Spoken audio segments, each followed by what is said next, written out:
الحمد لله نحمده ونستعينه ونستغفره ونؤمن به ونتوكل عليه ونعوذ بالله من شرور أنفسنا ومن سيئات أعمالنا من يهده الله فلا مضل له ومن يضلله فلا هادي له ونشهد أن لا إله إلا الله وحده لا شريك له ونشهد أن سيدنا وسندنا ومولانا محمد رسول الله. قال الله تبارك وتعالى في القرآن: أعوذ بالله من الشيطان الرجيم بسم الله الرحمن الرحيم. وإذ ابتلى إبراهيم ربه بكلمات فأتمهن قال إني جاعلك للناس إماما قال ومن ذريتي قال لا ينال عهد الظالمين. وقال رسول الله صلى الله تعالى عليه وسلم: سنة أبيكم إبراهيم. صدق الله العظيم وصدق رسوله النبي الأمي الكريم ونحن على ذلك لمن الشاهدين والشاكرين والحمد لله رب العالمين. میرے واجب الاحترام بزرگوں اور عزیز ترین دینی اور اسلامی بھائیوں، اللہ تبارک و تعالیٰ کا بہت بڑا کرم احسان ہے کہ اللہ نے ہم سب کو مسلمان بنایا اور ہم سب کو ایمان والا بنایا. ایمان والا ہونے کی وجہ سے اور مسلمان ہونے کی وجہ سے بہت ساری مصیبتیں ہمارے طرف لگی ہوئی ہوتی ہے اور اللہ تبارک و تعالیٰ کی یہ آزمائش ہوتی ہے، کیونکہ جو اللہ کا جتنا زیادہ قریبی رہا اللہ نے اس کا اتنا زیادہ امتحان لیا. جو اللہ کا جتنا زیادہ محبوب رہا، پسندیدہ رہا، اللہ نے اس کو اور زیادہ آزمایا. تو جو آزمائش میں پورا اتر گیا، اللہ رب العزت نے جو ہے اس کو دونوں جہاں کی کامیابی اس کے لیے مقدر فرمائی. اور جو اللہ تبارک و تعالیٰ کی دی ہوئی آزمائش میں اپنے آپ کو پورا نہیں اتار سکا،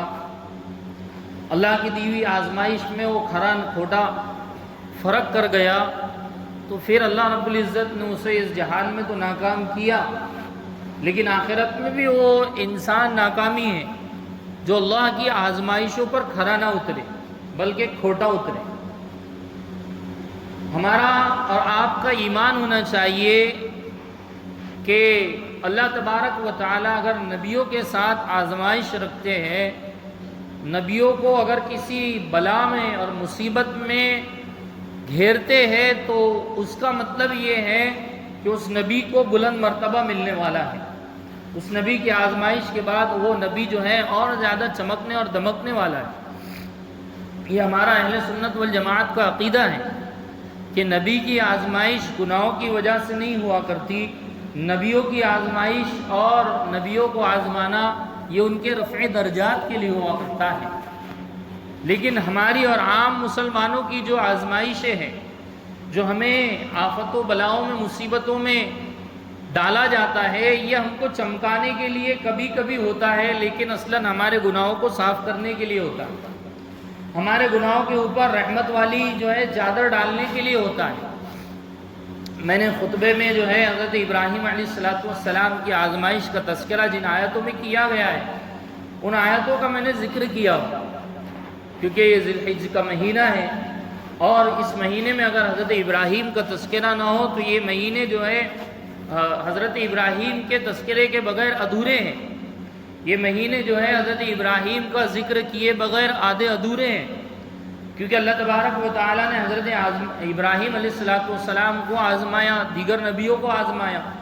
لیکن دیگر نبیوں کو آزمانے کی چیزیں ساری ایک طرف، جو آزمائش حضرت ابراہیم علیہ السلام کے ساتھ کی گئی ہے وہ آزمائش کا تذکرہ قرآن نے کھلم کھلا بیان کیا، اور ایک جگہ نہیں سینکڑوں جگہ پر پارا ٹو پارا بیان کی گئی ہے کہ حضرت ابراہیم کو کیا تکلیفیں دی گئی، حضرت ابراہیم کیا جو ہے مصیبتوں کا سامنا کر کے جو ہے اتنا چمکے ہیں اور اللہ کے خلیل بنے. علماء نے یوں لکھا ہے کہ اللہ تبارک و تعالیٰ نے خلیل بنایا، اپنا دوست بنایا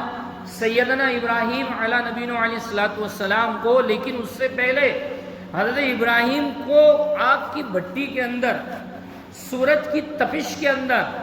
اور جو ہے بھٹے کے اندر ایک دم جو ہے چمکانے کی کوشش کی گئی. پہلے پھر حضرت ابراہیم خلیل بنے اور چمکے اور اس لائق بنے کہ قربانیاں دے سکے۔ اصل یہ ہے کہ انسانی جب تک قربانی نہیں دے گا، جان، مال، عزت، آبرو، ہر چیز کی قربانی دینی پڑتی ہے۔ ہر چیز جو ہے سکسیسفل ہونے کے لیے وقت مانگتا ہے، قربانی مانگتا ہے، اور جو ہے ہماری لگن مانگتا ہے۔ یہ ساری چیزیں حضرت ابراہیم علیہ السلام کے ساتھ اللہ نے رکھی کہ حضرت ابراہیم علیہ السلام کو سب سے بڑی آزمائش اور سب سے پہلی آزمائش کہ ایک کافر کے گھر میں نبی پیدا ہوتا، جس کو ہم عام زبان میں کہتے ہیں کہ شیطانوں کے پیٹ میں ولی پیدا ہوتا۔ کافر کے گھر میں، اچھا صرف کافر نہیں ہے حضرت ابراہیم کے ابا، صرف بت پرست نہیں ہے بلکہ بت ساز ہے۔ علماء نے لکھا ہے کہ بت ساز اللہ نے بنایا حضرت ابراہیم کو، ابراہیم کے والد کو، آزر ان کا نام، کہ اللہ رب العزت نے صرف کفر اور شرک والے گھر میں پیدا نہیں کیا، کفریات والے ماحول میں پیدا نہیں کیا، محلے میں کفر ہو رہا ہو، چوک چوراہوں کے اوپر کفر ہو رہا ہو اور شرک کی دعوتیں دی جا رہی ہو، یہ تو باہر کی بات ہے۔ خود گھر میں شرکیہ چیزیں بن رہی ہو تو پھر اس وقت موحد اعظم بننا، جو حضرت ابراہیم کا سب سے بڑا لقب ہے، موحد اعظم، کہ توحید کا علم بردار بننا، یہ بہت بڑی بات ہے۔ بعض مرتبہ ہم سوچتے ہیں نیکی کریں، بعض مرتبہ ہم سوچتے ہیں کہ ہم نیک بن جائیں، ہم اچھے بن جائیں، سیدھی سادھی زبان میں ہم سدھر جائیں، لیکن گھر کا ماحول سدھرنے نہیں دیتا، گھر کا ماحول بننے نہیں دیتا، گھر کا ماحول راہ راست پہ آنے نہیں دیتا۔ کئی ایسے کہ گھر کے ماحول کی وجہ سے بہت سدھرے، بہت اچھے بنے، لیکن گھر کے ماحول نے ان کو پھر وہی گندگی میں ملاوٹ کر کے پھر ان کو خراب کر دیا۔ بہت سارے اچھے بنے، وہ برے بن گئے، اور بہت سارے برے تھے، شرابی، کبابی، اور جو ہے جوا اور سٹا لگانے والے، اور جو ہے کسی گناہ کو نہ چھوڑنے والے،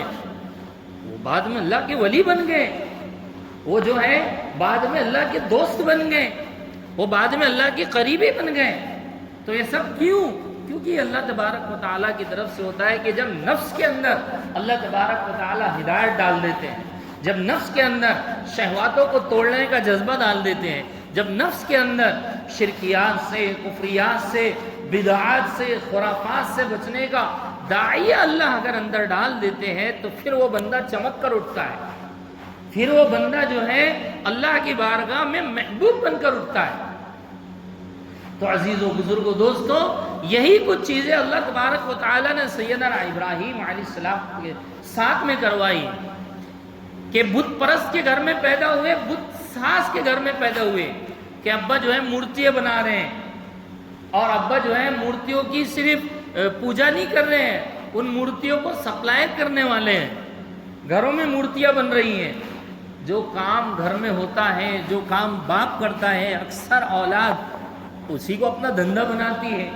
اکثر اولاد جو ہے اسی کو اپنا بزنس سیٹلمنٹ کر کے جو ہے اسی کو اپنا لیتی ہے، اور کچھ اولادیں ہوتی ہے، کچھ جو ہے نسلیں ہوتی ہے جو اپنے باپ دادا کے جو ہے کام کو صحیح نہیں سمجھتی، یا صحیح سمجھتی ہے تو پھر اس کو پسند نہیں کرتی، یا پسند کرتی ہے تو اس سے محبت نہیں ہوتی، تو کوئی اور فیلڈ چن لیتی ہے۔ ضروری نہیں کہ ابا نے کرانہ دکان کھولی تو بیٹا بھی کرانہ دکان کھولے، ضروری نہیں ہے کہ جو ہے ابا نے جنرل اسٹور کھولا ہے تو بیٹا بھی جنرل اسٹور کھولے، لیکن یہاں پر بھی اللہ تبارک و تعالیٰ نے اسی چیز کو مد نظر رکھا کہ حضرت ابراہیم علیہ السلام کے ابا بت بنا رہے ہیں، ان کے تقریباً 7-8 بیٹے اور ہیں، بعض روایتوں میں 5 بیٹے حضرت ابراہیم کے علاوہ آزر کو، تو بتیں بنا رہے ہیں اور بتیں سپلائر کر رہے، بیٹا جاؤ یہ 5 مورتیاں پھلا کے آ، یہ 5 مورتیاں پھلا کے آ، بیٹے سپلائر کرنے والے۔ لیکن حضرت ابراہیم کو جب کبھی دیتے، حضرت ابراہیم نیچے رکھ دیتے، واپس چلے جاتے، ابا یہ میرے سے نہیں ہوگا۔ اچھا، ایک مرتبہ ابا کو کہہ بھی دیا، وَإِذْ قَالَ إِبْرَاهِيمُ لِأَبِيهِ آزَرَ، اور یاد کیجئے اس وقت کو جب اللہ تبارک و تعالی، اللہ فرما رہے جب اللہ تبارک و تعالی نے حضرت ابراہیم کے دل میں بات ڈالی، چھوٹے سے حضرت ابراہیم، وہ میرے عزیزوں، بزرگوں اور دوستوں، بچوں کو جب جنم ہوا، جب پیدائش ہوئی، اس وقت سے ان کو توحید سکھانا ہے۔ یہ نہیں 15 سال 20 سال کا ہو گئے پھر مولوی صاحب کے پاس میں کہ یہ جو ہے کفر سے محبت کر رہا ہے، شرک والوں سے محبت کر رہا ہے اور فلاں کے چکر میں پڑ گیا ہے، اب اس کو تعویذ پانی دینے کی ضرورت ہے۔ نہیں، بچپن سے اس کے دل میں ایمان سے، اسلام سے محبت ڈالی ہے اور نفرت ڈالی ہے کفر سے۔ کافروں سے نفرت نہیں ہے، کفر سے نفرت ہے، شرک سے نفرت ہے، خرافات اور بدعات سے نفرت ہے۔ یہاں باپ جو ہے بالکل مشرک ہیں۔ ہم کبھی غور کریں، ذہن پر بول ڈالیں کہ جس باپ نے بچپن سے شرک سکھایا ہوگا، اس باپ کی اولاد کو نبی بننا ہے، اور اس باپ کی اولاد کو موحد اعظم بننا ہے، اور اس باپ کی اولاد کو دنیا کے کونے کونے میں اللہ کا پیغام پہنچانا ہے۔ اور یہ حضرت ابراہیم وہ نبی ہے جس کو کوئی قوم بھی انکار نہیں کرتی، یہاں تک کہ ہندو دھرم کی دھارمک پستکوں کے اندر بھی لکھا ہے کہ حضرت ابراہیم کو یہ لوگ بھی مانتے ہیں۔ یہ اور بات ہے کہ ان کتابوں کے اندر ابراہم نام ہے، رگ وید، یجروید، اتروید، ان ویدوں کے اندر حضرت ابراہیم علیہ السلام کا تذکرہ ہے۔ اور علماء اکرام نے لکھا ہے کہ ہر قوم، اکثر قوم جو انصاف پسند ہے، عدل پسند ہے، وہ سیدنا ابراہیم علیہ السلام کی ماننے والی ہے۔ ذرا غور کریں حضرت ابراہیم کی سیرت پر، ہم ذرا دھیان لگائیں حضرت ابراہیم کی زندگی کے حالات پر، کہ کچھ تو بات ہوگی جو ساری قوم حضرت ابراہیم کو مانتی ہے۔ یہودی بھی مانتے ہیں، اسرائیلی بھی مانتے ہیں، نصرانی بھی مانتے ہیں، بدھسٹ بھی مانتے ہیں، اور اہل اسلام دل سے قبول کرتے ہیں حضرت ابراہیم کو۔ اسی لیے حضرت ابراہیم کا لقب ابو الانبیاء، نبیوں کے باپ رکھا گیا ہے۔ اور نبیوں کے باپ بھی اس وجہ سے کہ اللہ رب العزت نے ان کے خاندان میں نبوت رکھی ہے، اور وہ نبوت کعبہ بنانے کے بعد جو دعا کی تھی، اس دعا کی برکت سے حضرت ابراہیم کہہ رہے اپنے باپ سے، اتتخذوا اصناما آلہہ، کہ تم بتوں کو بناتے ہو ابا، اس کو اپنے ہاتھوں سے تراشتے ہو، اس کے آگے ہاتھ سے، کان ہاتھ سے، اس مجسمے کے ہاتھ پیر ہاتھ سے، پھر اس کو اپنا اصناما الہہ، اسی بتوں کو جو ہے اپنا خدا مان لیتے ہو۔ لا ينفعکم ولا یضرکم، اچھا عباسی نہیں، پوری قوم سے بھی کہا کہ بھئی جو بت تمہیں نہ نفع دے سکتا ہے نہ نقصان دے سکتا ہے، وہ تمہارا خدا کیسے بن سکتا ہے؟ باہر انسان کتنا بھی چٹر پٹر کر لے، باہر انسان کتنے بھی جو ہے زبان درازی کر لیں، گھر میں ابا کے سامنے آ کے چپ چاپ بیٹھ جانا پڑتا۔ جو اولادیں اپنے ماں باپ کی عزت کرنے والے ہوتی ہے، چاہے وہ اولادیں کتنے بھی بلند مقام پر پہنچ جائیں،